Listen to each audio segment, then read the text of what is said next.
Москва. Прекрасный город, который, чего уж там, действительно стал очень красивым. Продвинутый мэр, продвинутое правительство, урбанистический рай парков и общественных пространств. Город, в котором местами казалось даже свободно. Искусство, творчество и какая-то свобода слова. За это можно было бы сказать спасибо Собянину, ведь так же похорошела Москва, правда? Его прославляет творческая интеллигенция, его прославляет светский мир, а ведь не так уж он и плох. А чем вы вообще недовольны? Посмотрите, какой парк, посмотрите, какая набережная, так много сделано для города. И главное, не забудьте об этом в сентябре, когда Собянин пойдет избираться на 3-й срок. Можно было бы, наверное, сказать спасибо Собянину, ведь по телевизору рассказывают, что он украсил дворы, построил площадки, библиотеки, какие-то культурные центры. Но мы этого делать не будем. И никто этого делать не должен. Потому что все это собянинское либеральное великолепие – это фикция, иллюзия, а точнее просто мошенничество. Под вывесками благоустройства, культурных кластеров и каких-то IT-полигонов украли очень много наших с вами денег. И потратили их на то, чтобы окончательно уничтожить выборы, подкупить так называемых либеральных журналистов и уничтожить последние политические свободы, отвлекая наше внимание какими-то парками и скамейками. И пока мы этими парками и скамейками любовались, очень стремительно мы оказались в обнищавшей стране с раскиданными по тюрьмам политическими заключенными, с ментами, которые избивают детей на митингах и пакуют их в автозаки, в стране, которая год ведет преступную войну, за любое слово, против которой ты сам загремишь за решетку на десяток лет. Это случилось не само по себе, и не одномоментно, и даже не случайно. Это осознанный план «Единой России», политика, которую Путин продвигал 2 десятилетия, и помогали ему люди, которых вы очень хорошо знаете. В этом расследовании не будет дворцов и яхт. Вы не увидите пролеты над дорогими виллами и над оливковыми рощами. Зато увидите продажных людей. Людей, которые многим из вас казались своими, нормальными, но в результате то ли собственной алчности, то ли компромиссов оказались глубоко впутанными в грязную коррупционную схему, грабящую нас с вами и уничтожающую нашу страну и свободу. Но начнем издалека.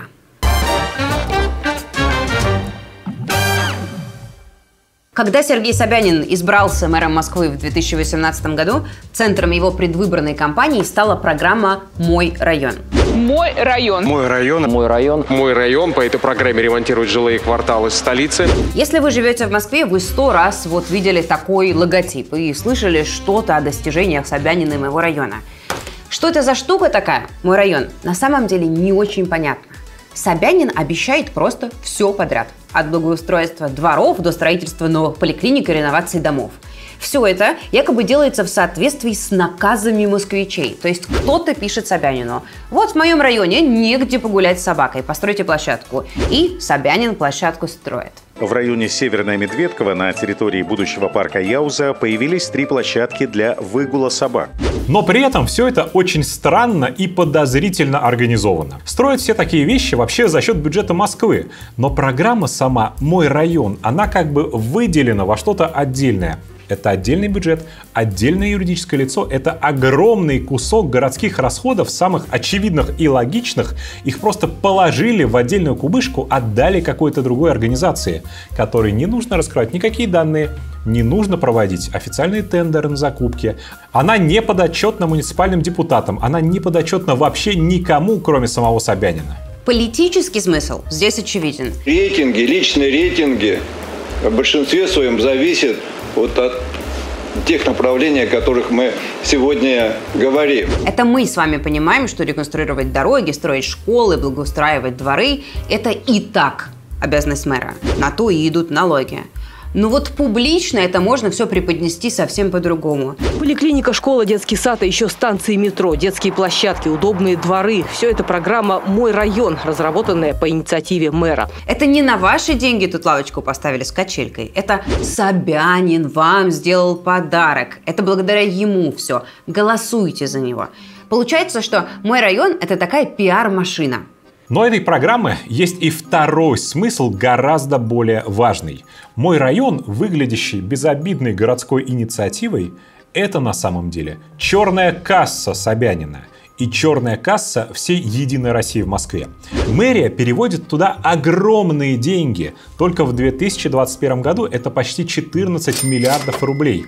И потом, абсолютно незаметно, эти деньги тратятся на личные прихоти Собянина, на пиар, на знакомые нам памфлеты о том, как похорошела Москва, и как бы это ни было печально, на фальшивую оппозицию, на продажных журналистов и политиков, сидящих годами на содержании у мэрии. Без этого ни один город вообще не может существовать. В преддверии выборов мэра Москвы в этом году мы изучили более 100 тысяч банковских проводок программы «Мой район» за 3 года.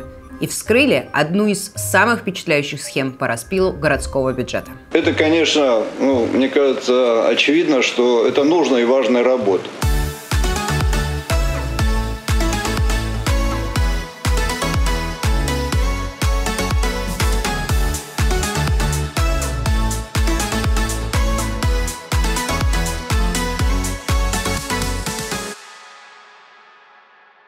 Гриб по имени кордицепс вообще удивительный паразит. Он попадает внутрь муравья, превращает его в зомби. Ну а 2 героя, о которых мы сегодня хотим рассказать, ушли гораздо выше по эволюционной цепочке, чем грибы и черви. Это фрагмент одного из наших самых известных расследований – «Паразита». Мы опубликовали его в 2020 году. Алексей Навальный рассказал тогда о том, как 2 пропагандиста, а сейчас главных воспевателей войны, зарабатывают безумные деньги на создании всего одной очень паршивой передачи «Международная пилорама». Передача просто полностью состоит из ужасного юмора, оскорблений, мата, туалетных приколов и восхвалений Путина. В животе ураган. Это пухнул Эрдоган. А расследование наше было о том, что автор сценария Симонян и ведущий Киасаян получают за каждый выпуск по 4 с лишним миллиона рублей. Это деньги от госкомпаний. А наши герои паразитируют на них и перепродают одну программу дважды, зарабатывая на рекламе. После нашего расследования эта семейная коррупционная схема с рекламой работать перестала. Прекрасно. Я не радуюсь этому. Не радуюсь. Но как это бывает в природе? Когда паразит сделал свое дело, и из организма хозяина уже больше нечего взять, он начинает искать нового, другой источник питания и жизни. И с нашими жуликами-пропагандистами получилось так же. Они нашли себе новый дом, нового муравья, к которому можно присосаться, чтобы извлечь из него все, что можно для собственной выгоды. Вытащить оттуда все бюджетные деньги. И это бюджет города Москвы. А?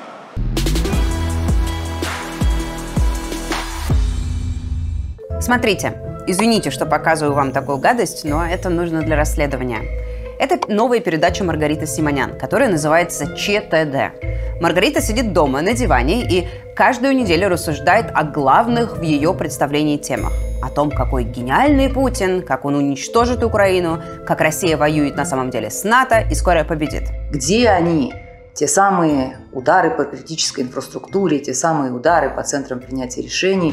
Она вообще утверждает, что российская армия уже взяла Киев за неделю, еще год назад. Киев как таковой мы победили в первую неделю. Мы его, напомню, просто мы в Гостомеле уже были, везде были, взяли фактически, да? Никто этого не заметил, но вот такую реальность она транслирует на свою аудиторию на Рутюбе, ВКонтакте и других местах, где эту передачу показывают. Вдруг кто-то да поверит.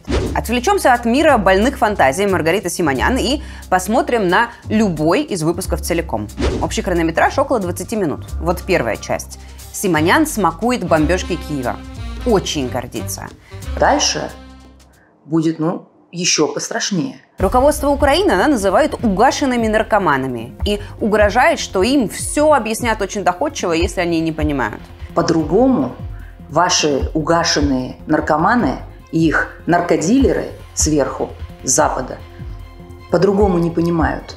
Дальше кадры трупов, сбрасываемых в яму. Твари это делали 8 лет. Дальше все неожиданно обрывается, и ни с того ни с сего диктор бархатным голосом рассказывает нам о галерее «Парк», куда можно сходить на выставку «Генеалогия сообществ» или посетить выставку «Тимирязевский дрейф». Галерея работает каждый день с 11 утра и до 8 вечера. Следующая часть. Маргарита радуется назначению Суровикина и что вот-вот Украине настанет конец. Снова рекламная пауза, и снова тот самый голос рассказывает нам о часах работы физкультурно-оздоровительного комплекса «Полярная звезда». Главной точкой притяжения является 25-метровый плавательный бассейн на 5 дорожек. Процесс очистки воды компьютеризирован. Спартакиады для старшего поколения. Следующий выпуск. Симонян говорит, что мы все решим ракетами, раз они, власти Украины, не захотели мира. Но иногда за мир приходится сражаться, и мы за него сражаемся. Но сражается лучше тот, у кого ракета. Show me the rocket. Сезонные рынки с палатками уходят в прошлое. Ну и следом блок рекламы. Московские ярмарки. Свежие овощи, сладкие фрукты. Приходите. Этого не встретишь в обычном супермаркете. Иногда доходит до полного безумия. Вот в этом выпуске, через 20 секунд после рекламы детской музыкальной школы, где предлагают постичь таинственный мир музыки, Симонян, кровожадно улыбаясь, показывает незамазанное видео того, как зэку из ЧВК «Вагнера» проламывают голову кувалдой. Начальника ЧВК, Пригожина, она, естественно, за это не осуждает. Странновато, да? Зачем? Зачем? Я, честное слово, когда увидела вот эту конструкцию в первый раз, подумала, что это такая социальная нагрузка.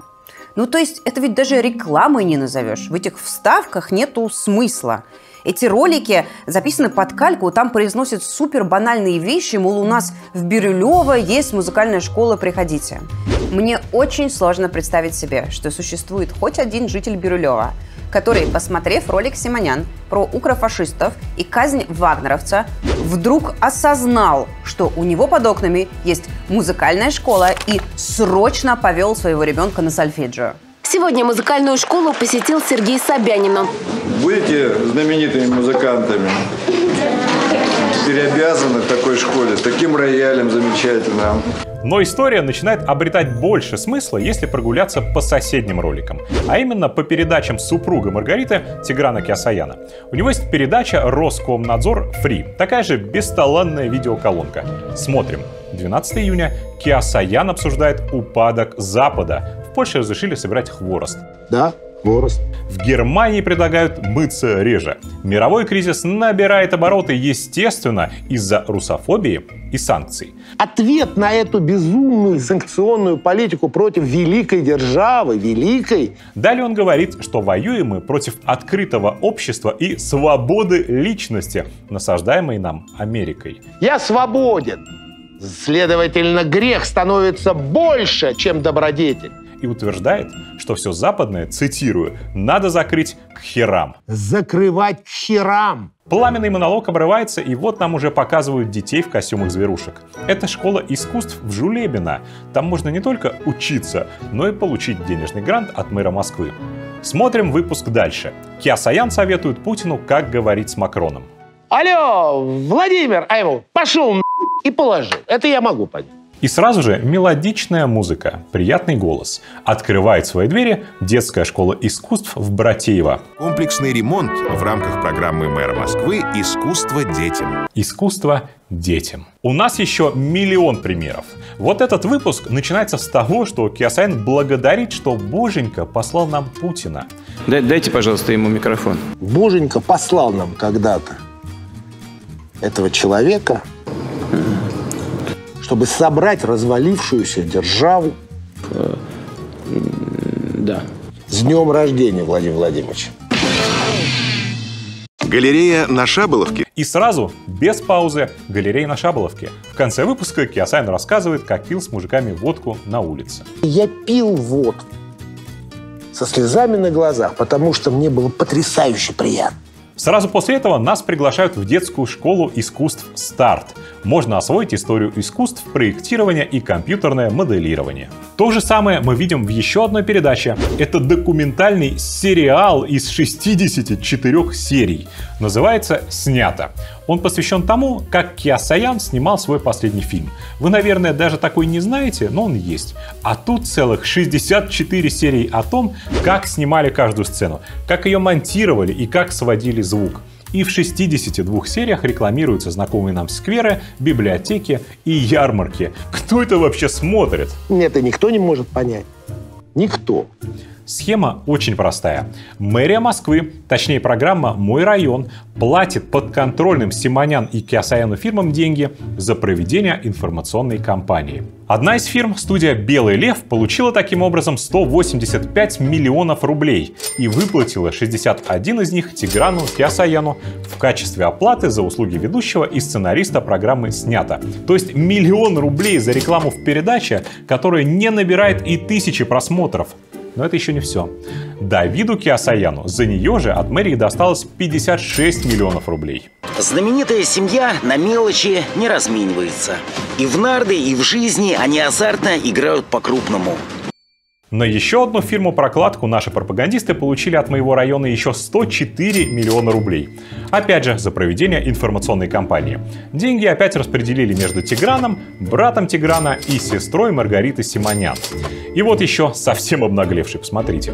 150 миллионов напрямую от мэрии получила 26-летняя дочь Кеосаяна Александра.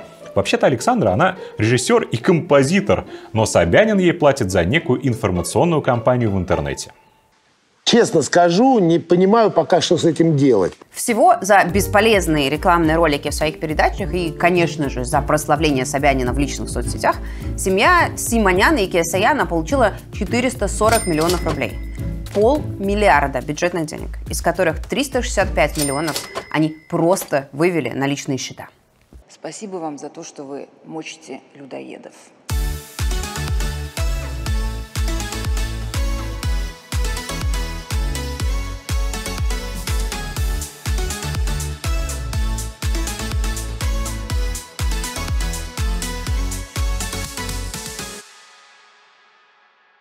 Несложно догадаться, что Симонян с Кеосаяном не единственные люди, которые прикарманивают себе сотни миллионов, предназначенные на благоустройство Москвы. Само собой, структура пропагандиста Арама Габрилянова тоже в деле.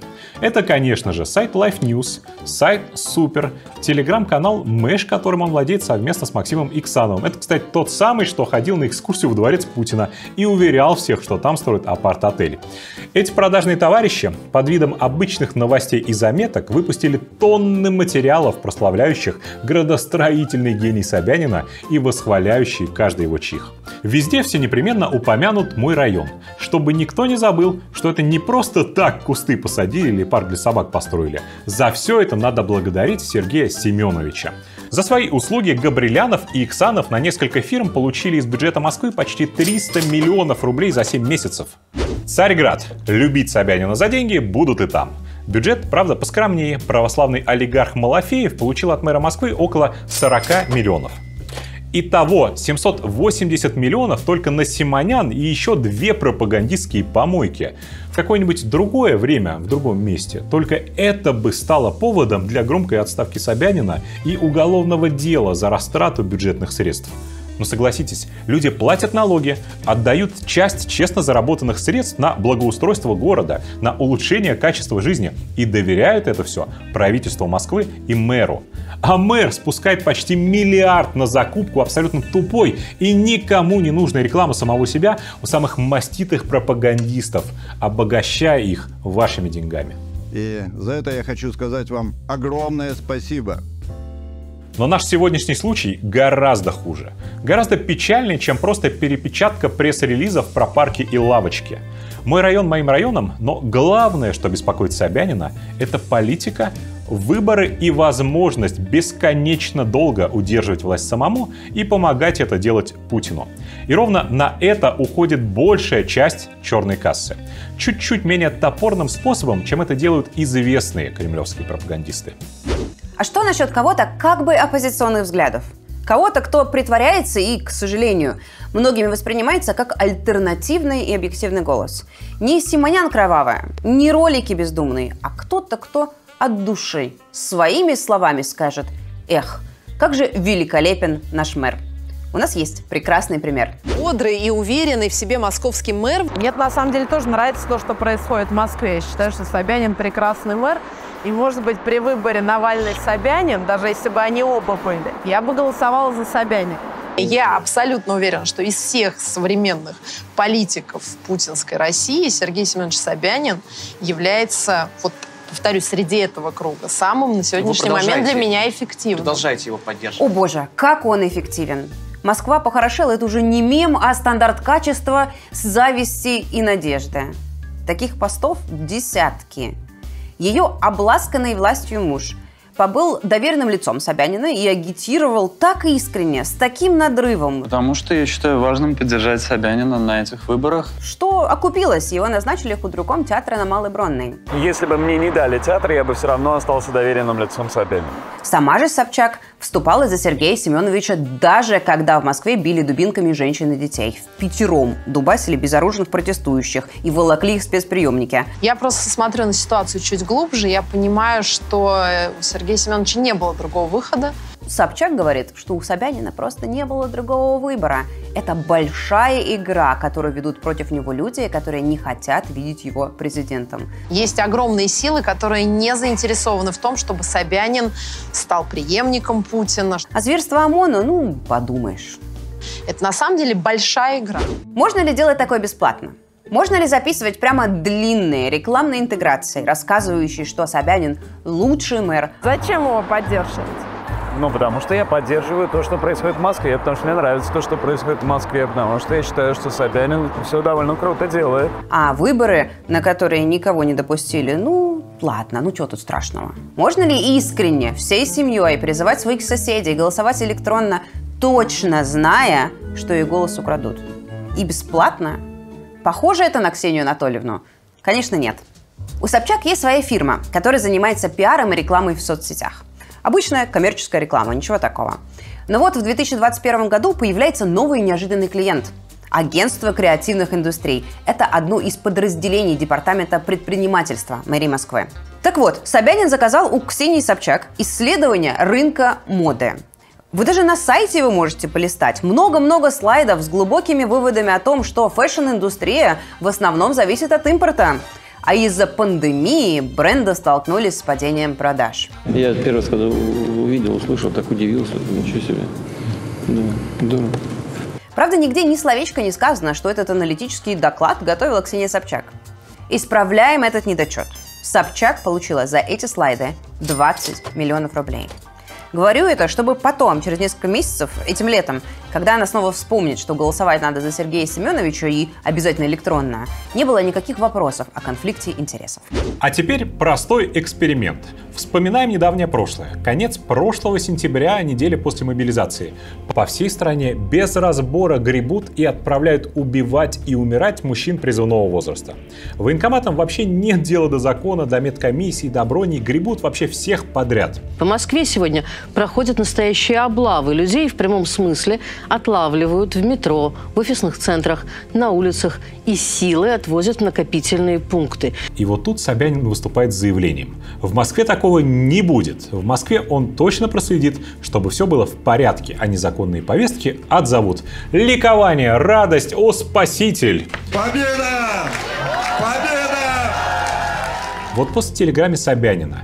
Дальше следите за руками. Сначала его перепечатают все подконтрольные Собянину СМИ. Потом новость о благодетеле Собянине появляется в Мэш. Ну, с этим мы уже разобрались. Собянин им платит за это. Дальше сразу же Симонян, который он тоже платит. Пишет, городские ребята теперь будут сидеть прямо в военкоматах и исправлять ошибки. Соловьев пишет то же самое. И как под кальку пост Ксении Собчак. Все то же самое, но еще и от души, от себя добавила. Давайте, мол, будем справедливы. Собянин делает. То, что вы сейчас видите, называется телеграм-сеткой.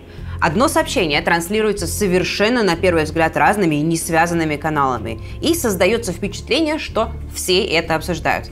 На самом деле, это все делается за деньги, это точно такая же реклама. Никого от мобилизации Собянин спасать не будет. В Москве военкоматы точно так же гребли людей, точно так же караулили людей около метро, хватали их, насильно отводили в военкоматы. И точно так же эти люди умирали. Да что там, сам Собянин, будучи членом Совета Безопасности, принимал решение эту войну начать. Но Собянин очень хочет, чтобы люди думали о нем как о прогрессивном, заботливом градоначальнике, а не как о военном преступнике. Надо понимать, что Собянин очень усилился за время коронавируса, потому что он показал в Москве реально блестящую эффективность больниц, развернутые больницы, ни одного дня, когда люди не могли бы не попасть на койко-место, такого реально не было нигде, это факт. Проанализировав, кто еще писал похожие на Собчак и Симонян посты, мы натыкаемся, наверное, на самую неожиданную для многих находку. Телеграм-канал главного редактора радиостанции «Эхо Москвы» Алексея Венедиктова. Ну что же, всем добрый день, здравствуйте. Тот же самый пост «Собянин помогает отозвать повестки». А в конце одобрительное. Сергей Собянин, ну вот. Разобрался, мол, Сергей Семенович. Почему главный редактор либеральной или даже, как многие говорят, оппозиционной радиостанции публикует хвалебные посты про мэра, которые списаны под копирку с платных пропагандистов? Случайное совпадение? Зов сердца? Попытка спасти радиостанцию? Я вообще занимаюсь только тем, что мне интересно. Всегда. Деньги. Венедиктов делает это за деньги. Алексей Венедиктов. Угу. Почему он там? Потому что он ворует голоса. Венедиктов лично своей репутацией отмывал электронное голосование от всех нападок. Обвинение в том, что мы организовывали электронное голосование с целью фальсификации, несправедливым, нечестным, политически ангажированным и бездоказательным. Он участвовал в крупнейшей фальсификации выборов за последнее время. Она вам солгала, а вы можете верить. Знаешь, что он говорит? Есть ли уязвимости? 100%. Была ли возможность фальсификации? 100%. Была ли фальсификация? Не доказано. Есть уголовные дела? Нет уголовных дел. Значит, ничего такого и не было. Пусть предполагают, что хотят. Если для того, чтобы люди поверили в то, что Венедиктов вор, мне надо сказать это 100 раз, разными словами, синонимами, и вор голосов, давай скажем так. Если мне это надо проговорить 1000 разных синонимов, с разной степени оскорбительности, я это проговорю. А она сказала, что вы вор голосов. Разве нет? Конечно, нет. И вот ровно в этом и есть вина Венедиктова. Понятно, что речь идет о моей дискредитации, но в очередной раз от ФБК ничего другого и не жду. Я ненавижу лицемерие. Я ненавижу, когда меня и вас держат за идиотов. Когда, как в пословице, ты видишь, что что-то выглядит как утка, плавает как утка, крякает как утка, но при этом тебе говорят: нет, это точно не утка, это даже не птица, это что-то другое. И с Венедиктовым ровно такая история. Подозревали ли многие, что что-то не так вот с такими высказываниями? То есть на полкилометра она может от цели влево-право ходить. Это невысокоточное оружие. И тогда люди, которые читают про этот кошмар в Кременчуге, они хотя бы понимают, что там не злобный майор дал команду обязательно в граждан. Понимаете, да? Вот да, но люди гибнут. В чем люди разница? Гибнут, и это не отказывается. Но это все-таки разница. Одно дело, когда во время ты не точно попал. Другое дело, когда ты хотел попасть в детский садик, в школу. Ну, случайные жертвы, что же жертвы их? Да, но это разные жертвы. Говорил ли он в эфире на многомиллионную аудиторию какую-то дичь? Вы много раз рассказывали, что Дмитрий Песков ваш друг. Он приличный парень. Приличный парень? Он приличный парень. Как на руке приличного парня с зарплатой 9 мультов в год появились часы за 37 мультов? Я знаю. Расскажите. Но не скажу. Но это подарок. Отмазывал ли публично жуликов, героев наших расследований, используя весь свой авторитет, чтобы отбелить их репутацию? Это расследование ФБК было лукавым. Там же весь смысл был в чем? Что его надо отправить в отставку, потому что он не декларировал. А он декларировал. Да, у него самолет, у него корги, все правда. Но он декларировал. Но была и особая отметка, после которой сомнений совсем не осталось. Электронное голосование. Электронное голосование – неизбежность. Реформа выборов, которая позволила полностью менять результаты этих выборов. Вы мне покажите, что они были фальсифицированы. Вот что можно фальсифицировать, я сразу согласен. И без вбросов, без каруселей, без автобусов с бюджетниками. Просто, буквально, одним кликом мыши. Неправильный кандидат выиграл, не единорос. Раз – и чудо. Оказывается, что онлайн за его конкурента проголосовали тысячи. Результат меняется, а проверить что-либо невозможно. Именно Венедиктов стал главным лицом электронного голосования. Он вообще утверждает, что он его придумал. Потом он стал главным лоббистом, уговорил Собянина. А на все претензии по фальсификациям он отвечает: а вы ничего не докажете. Была ли фальсификация? Не доказано. Докажем. По крайней мере, мотивацию Венедиктова. То, зачем он фронтирует настоящие преступления. А это точно преступление. Это исторический журнал «Дилетант». Ежемесячное издание, которое с 2012 года выпускается Венедиктовым. Он делает это как частное лицо. Журнал издается фирмой, принадлежавшей до недавнего времени на 3/4 ему самому, а теперь переписанной на его жену. А это спецпроект журнала «Дилетант». Называется «Мой район». Уже начали догадываться? Ребята, это нетленка, поверьте мне, «Мой район» — это нетленка.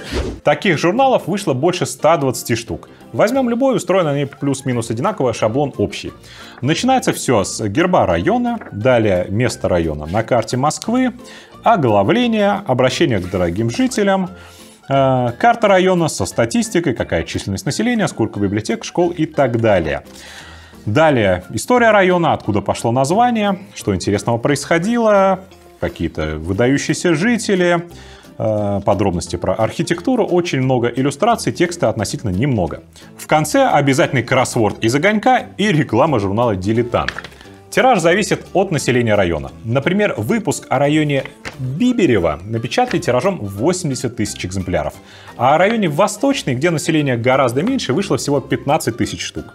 Журнал выходит с лета 2019 года. В среднем 3 выпуска в месяц, вплоть до последнего времени. Вот выпуск номер 123 о районе Арбат. Он от ноября 2022 года. Выпуски эти бесплатные, распространяются управой, ну или вам такой могут подарить, если вы вдруг в книжном покупаете выпуск «Дилетанта». Зачем нам нужны здесь все эти журналы? А затем, что это и есть тот канал, по которому Венедиктов напрямую получает деньги от мэрии Москвы. То, что мы «Мой район» делаем. Личная фирма Алексея Венедиктова получила за издание этого журнала как минимум 680 миллионов 500 тысяч рублей за 2,5 года. Сумма гигантская. Для сравнения, годовой бюджет огромной радиостанции «Эхо Москвы» с почти 200 сотрудниками был меньше. Он 516 миллионов. Если пересчитать на один номер, то вот один такой журнал обошелся московскому налогоплательщику в 6 миллионов рублей. Деньги от мэрии – это основной источник платежей фирме Венедиктова. 2/3 от всего, что когда-либо им поступало, пришло от мэрии. Часть этих денег он платит себе напрямую. Это 23 миллиона рублей за некие услуги по созданию выпусков. Относительно 680 миллионов сумма, конечно, небольшая. Основная часть московских денег из журналов выводится другими путями. Вот прекрасный пример. 9 миллионов рублей в год за корректуру текста. 230 тысяч за выпуск. Но вы сами посмотрите, здесь есть вообще что вычитывать за 230 тысяч рублей? Давайте посчитаем. Берем любой случайный выпуск. Номер 23 Лефортово. Копируем весь текст, включая пробелы, номера страниц, сканворды, все. Считаем символы. Выходит 187 тысяч. За корректуру заплатили 230 тысяч. То есть 1 рубль 22 копейки за символ или 1220 рублей за 1000 символов. Рыночная цена за такую услугу во много раз ниже, от 40 до 200 рублей. Но это только начало.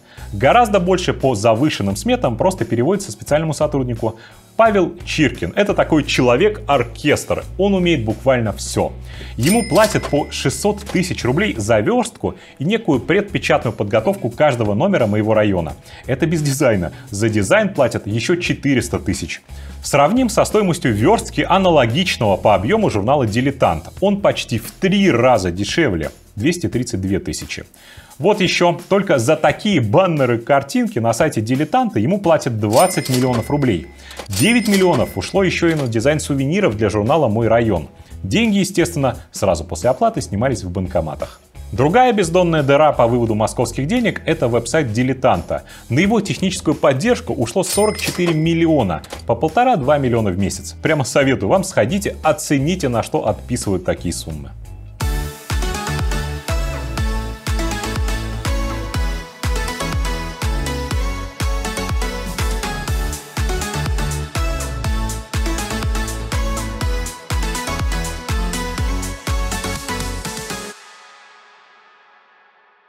Какая мораль этой истории?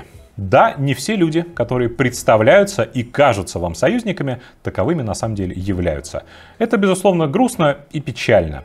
Но меня здесь беспокоит не то, сволочь Венедиктов или нет, продался он полностью или частично, а то, что его руками был окончательно разрушен институт выборов. Москвичи, конкретные москвичи, например, из Крылатского и Кунцево, те самые москвичи, которые слушают «Эхо», пошли и проголосовали, выбрали себе депутата. В этом округе на участках с физическими бюллетенями, опущенными в урну, победил Михаил Лобанов.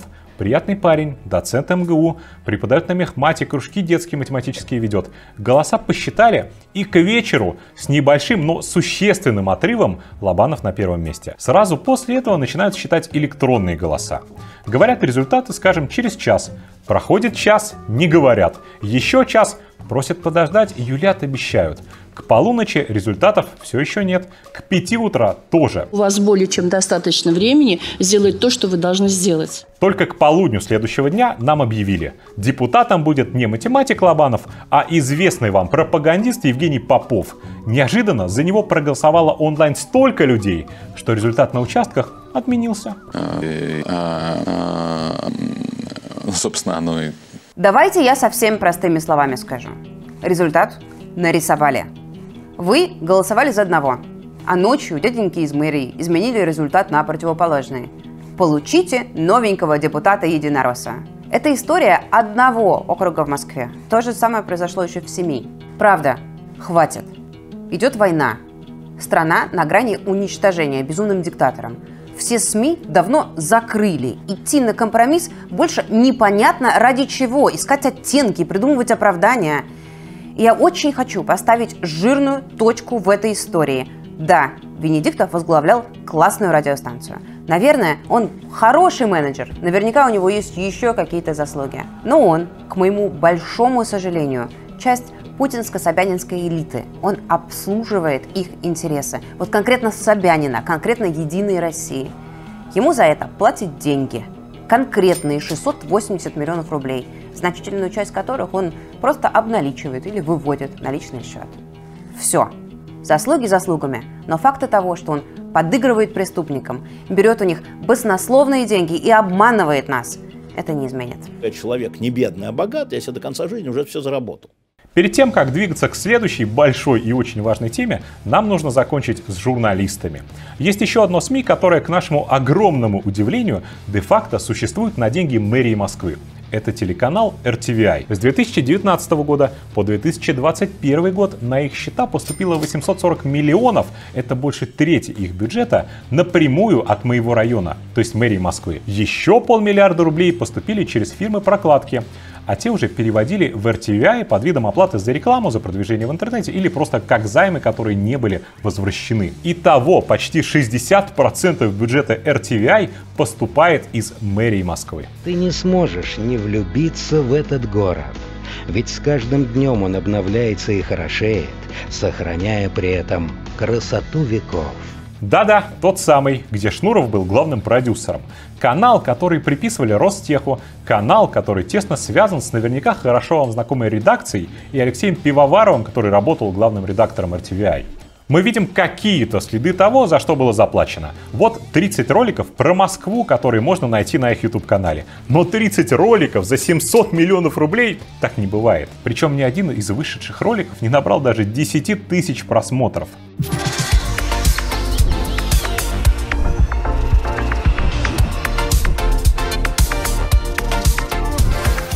Возможно, этому есть и другое, более логичное объяснение. Канал на самом деле контролируется Тиной Канделаки и ее супругом Василием Бравко. Но в показной любви Канделаки к Собянину сомневаться не приходится. Ну вот эта атмосфера в городе сложилась, такая праздничная, вот этот весь вот энергетический поток, который на Никольской и в городе, его как сохранить?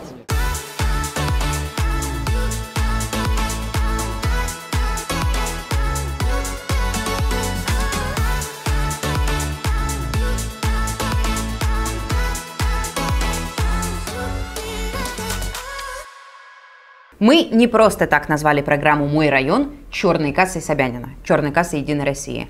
Конечно, дело не ограничивается спонсированием так называемых журналистов. Внутри этой программы по благоустройству спрятаны и деньги на скупку политиков на избирательные кампании как бы независимых кандидатов, которые на самом деле обычные единороссы, просто под прикрытием. Изучая банковские проводки моего района, мы наткнулись на очень странную аномалию. Огромное, просто гигантское количество денег тратится на социологические опросы. Очень странные социологические опросы. Об организации площадок для выгула собак. 39 миллионов рублей за это заплатили. О наиболее востребованных профессиях настоящего. 29 миллионов. Точно такой же, но о профессиях будущего. 95 миллионов за социологический опрос. Мы изучили всех, кто такие, очевидно, фальшивые социологические подряды и получал. И очень удивились, ведь все они оказались политтехнологами, людьми, которые профессионально занимаются политическими кампаниями и выборами. Первый платеж им поступал тогда, когда начиналась подготовка к выборам в начале года, а последний, в районе сентября, тогда, когда выборы проходят или сразу после. Ксения Собчак, к слову, платили точно так же и тогда же. Вот эта девушка на снимке с Мальдив, ее зовут Ксения. Она получила 5 миллионов рублей за опрос о профессиях будущего. А вот, кстати, ее возлюбленный Виталий Горичев. Его фирма получила более 90 миллионов за точно такой же опрос о профессиях будущего. А теперь проверим, как Ксения записана в телефонных книгах. Ксения оплата Вассерман. А теперь смотрим соцсети ее возлюбленного. И тут везде Анатолий Вассерман. Горичев, оказывается, политтехнолог, работал в штабе Вассермана на выборах в Госдуму в 2021 году. Вот еще один подозрительный опрос, за который заплатил Собянин. 40 миллионов рублей за опрос об организации площадок для выгула собак. И еще 86 миллионов за проведение опроса о работе государственных ветеринарных клиник. И это все получил один человек.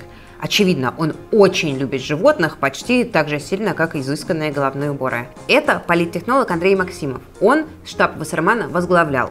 Говорит, полюбил его потому, что тоже такие жилетки носит. На тех же самых выборах в Госдуму Максимов работал и в штабе Дмитрия Певцова. Вот он на видео в фирменной футболке, а вот он несет подписи в избирательную комиссию.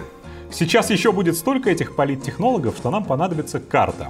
Вот тут баллотировался и выиграл телеведущий Петр Толстой. Он сейчас, кстати, вице-спикер Госдумы. Его штабом занимался политтехнолог Олег Захарияш. Его сын Евгений Захарияш получил от черной кассы моего района 40 миллионов рублей за опрос об отношении жителей к реализации программы раздельного сбора отходов. В Центральном округе, который считается оппозиционным, там бы точно победил независимый кандидат, был выставлен Олег Леонов, координатор движения Лиза Алерт. Они занимаются поиском пропавших людей. Он корчил из себя самого независимого человека в мире. Это буквально было основной темой его кампании. Он непрерывно рассказывал, что он не единорос, не партийный. Он просто вырос и живет в этом округе. Вот так получилось. Но обычный человек. Спрашивают, говорят, что вы из «Единой России».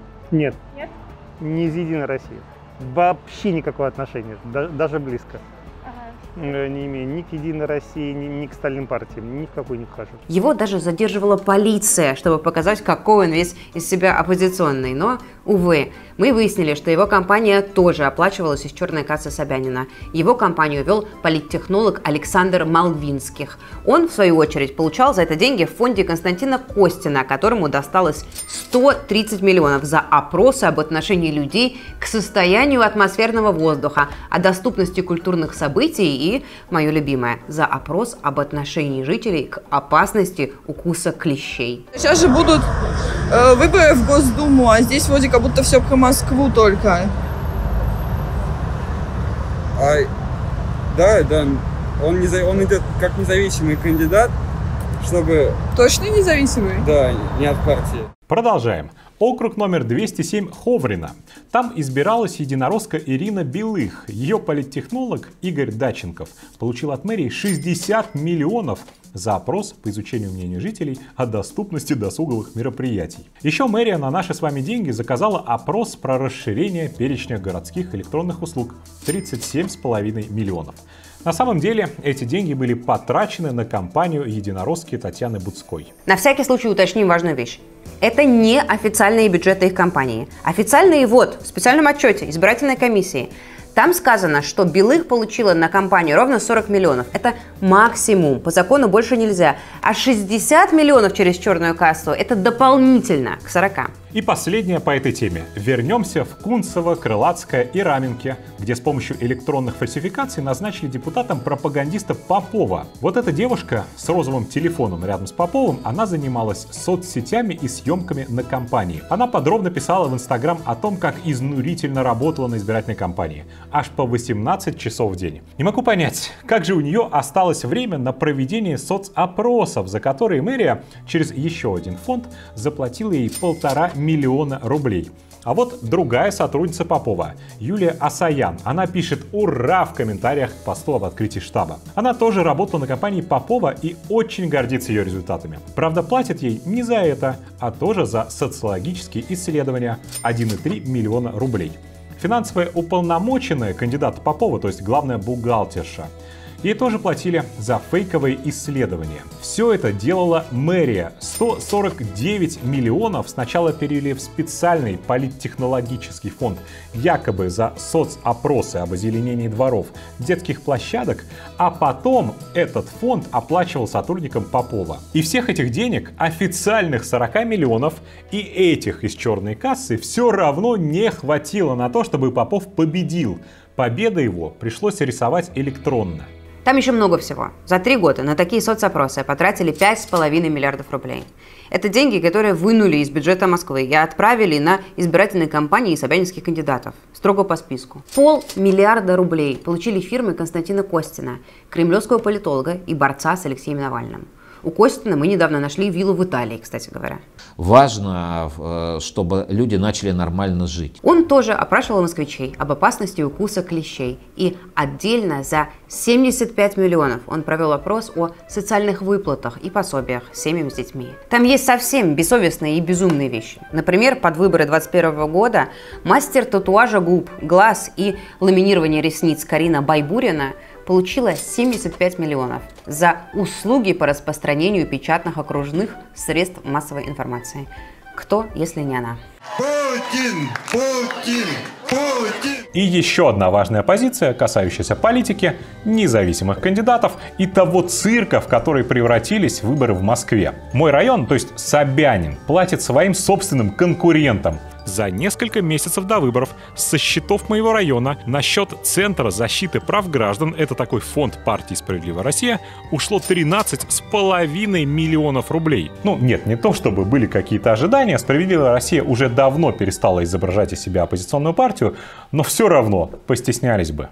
Думайте, думайте, думайте. А вот в следующем случае ожидания как раз были. И тут прямо неприятное разочарование. Немного даже неловко такое говорить, накинуться наверняка, может кто-то не поверит, но из песни слов не выкинешь. Это Кирилл Гончаров, один из руководителей партии «Яблоко», заместитель председателя московского отделения. Молодой парень, всего 30 лет. Он избирался по тому же округу, что пропагандист Евгений Попов и математик Лобанов. Даже голоса какие-то набрал. Он много и часто пишет в соцсетях. Про политику, про личную жизнь, про кальяны и бывших. И очень кичится тем, что он не уехал. Мол, он один остался оппозиционер, такой смелый, а все остальные струсили. Остаться в России сейчас для либерала – это как сидеть в классе продленки и ждать маму, когда всех уже забрали, а тебя нет. Уехавшие оппы, засуньте советы протеста в одно место. Уехать значит принять поражение в деле всей твоей жизни. Я никогда не уеду, пишет Кирилл. Ай да Кирилл, каков смельчак. А еще и яблочник, приличный человек. Вон Явлинский лично за него агитирует. Создается такая вот взаимосвязанная мафия, и она существует десятки лет. Но смелости Кирилла есть вполне логичное объяснение. Кирилл тоже получает деньги от мэра Собянина.